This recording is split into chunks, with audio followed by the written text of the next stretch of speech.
GETTYRory McIlroy is in action at the Travelers Championship this week. McIlroy tees up in the $7 million event as the bookies joint favorite, and this despite a third straight U.S. Open flop.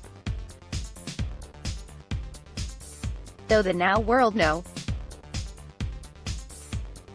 7 has good cause to embrace the feel-good factor on a course around a 3-hour driven north of Shinnecock Hills, after having signed off with a sizzling final round 64 in last year's event on the par 70 TPC River Highlands course in Connecticut.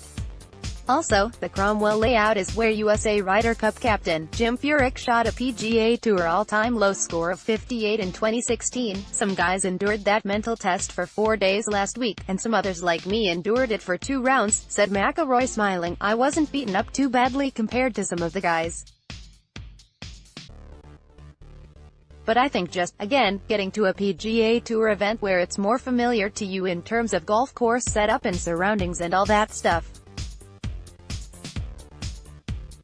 GETTYRory McIlroy is hoping to get over his US Open horror. It makes you feel a bit better about yourself when you're shooting some under par scores. Rory McIlroy, it is why this tournament works so well, because it is directly after a week like last week, and guys can get back into a normal routine, whether it's seeing good golf shots being rewarded or putting some red numbers on the board, that sort of stuff. It just gets you back into a nice routine, and obviously it makes you feel a bit better about yourself when you're shooting some under par scores. McIlroy will play the opening 2 rounds in the company of fellow major winners Bubba Watson and Justin Thomas.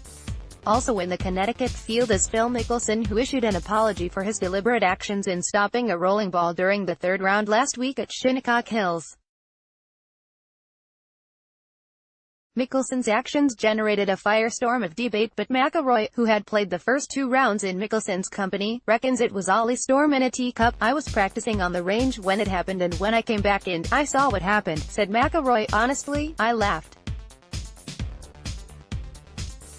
I felt there was a massive overreaction to it. Knowing Phil, he knew what he was doing. He's a player that's been in that headspace at that tournament. I can see it happening to people. It's a tournament that Phil has come so close so winning over the past few years.